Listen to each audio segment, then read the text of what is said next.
গাজীপুরের টঙ্গীতে আছেন সহকর্মী শফিকুজ্জামান রুবেল এবং বার্ন ইনস্টিটিউটে আছেন স্বপন আহমেদ। সরাসরি শুরুতেই যাচ্ছি রুবেলের কাছে।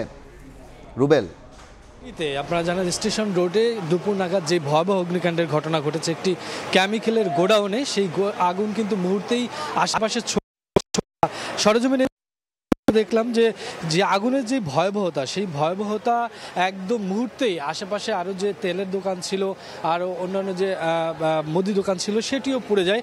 আপনারা দেখতেই পাচ্ছেন যে এখনও কিন্তু এখানে ফায়ার সার্ভিসের যারা কর্মীরা রয়েছেন তারা কিন্তু কাজ করে যাচ্ছেন। আমরা যা দেখতে পাচ্ছি যে আগুন মোটামুটি নিয়ন্ত্রণে চলে আসছে। কিছুক্ষণের মধ্যেই ফায়ার সার্ভিস আমাদেরকে জানাবেন যে আসলে এই আগুনের যেই বর্ণনা সেটা হয়তো বা তারা তুলে ধরবেন। কিন্তু আপনারা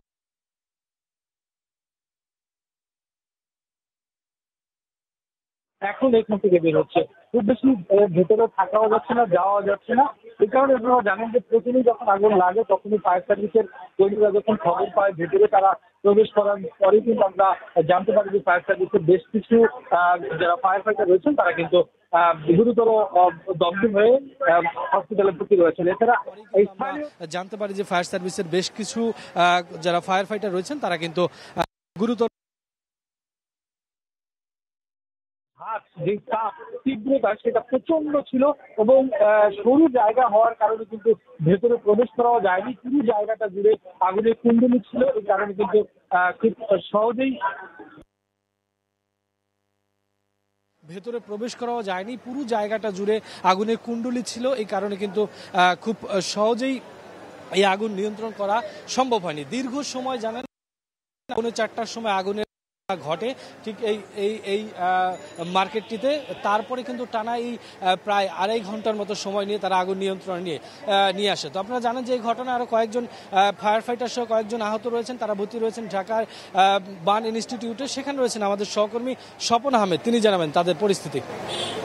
রুবেল, আপনি যেমনটি জানাচ্ছিলেন যে টঙ্গীতে আসলে যে ভয়াবহ অগ্নিকাণ্ডের ঘটনা এখনও আসলে জ্বলছে, সেই ঘটনার সাক্ষী যারা, অর্থাৎ আগুন নেভাতে গিয়ে যারা আসলে দগ্ধ হয়েছেন, জাতীয় বার্ন ও প্লাস্টিক সার্জারি ইনস্টিটিউটে তাদের ট্রিটমেন্ট এখনও এখানে চলছে। আমি যদি একটুখানি বলে রাখি, আসলে ঘটনার পরপরই ফায়ার সার্ভিসের কর্মীরা যখন ওখানে উপস্থিত হন তার পরপরই একটি বিস্ফোরণের ঘটনা ঘটে এবং এই বিস্ফোরণেই আসলে ফায়ার সার্ভিসের বেশ কয়েকজন কর্মী সহ একজন অফিসার তারা আসলে দগ্ধ হন এবং তাৎক্ষণিকভাবেই তাদেরকে ঢাকা জাতীয় বার্ন ও প্লাস্টিক সার্জারি ইনস্টিটিউটে নিয়ে আসা হয় এবং এখন পর্যন্ত 4 জন আসলে ফায়ার কর্মী যারা রয়েছেন তাদেরকে এখানে ট্রিটমেন্ট হচ্ছে। এর মধ্যে জয় হাসান যিনি রয়েছেন তার আসলে খুব কম গুরুতর এবং তার যে পুড়ে যাওয়ার যে পার্সেন্টেজ সেটি একটুখানি কম, বিধায় তাকে কেবিনে শিফট করা হয়েছে।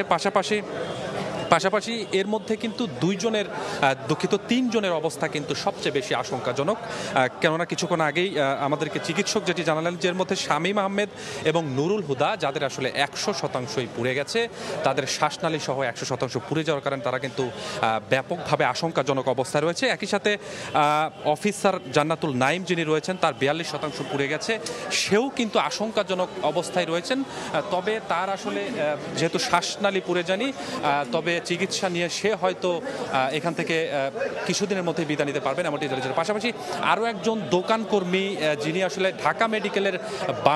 ঢাকা মেডিকেলের বার্নে যে চিকিৎসা নিচ্ছেন, একজন দোকান কর্মী, তার নাম হচ্ছে আলামিন হোসেন বাবু, তারও কিন্তু 95% পুড়ে গেছেন। অর্থাৎ এই ঘটনায় রাজধানীতে আসলে যে কয়েকজন আসছেন ফায়ার কর্মী সহ, তাদের মধ্যে ফায়ার কর্মীর মধ্যে 3 জনের অবস্থা বেশি আশঙ্কাজনক এবং একজন দোকান কর্মী যে ঢাকা মেডিকেলে চিকিৎসা নিচ্ছেন তারও অবস্থা আশঙ্কাজনক। তবে নতুন করে কোনো ফায়ার কর্মী বা কোনো রোগী আসলে জাতীয় বার্ন ও প্লাস্টিক সার্জারি ইনস্টিটিউটে আসেননি।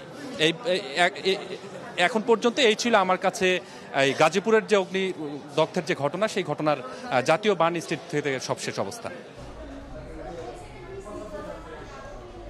সরাসরি ছিলাম ঢাকা মেডিকেল এবং এর আগে গাজীপুর থেকে।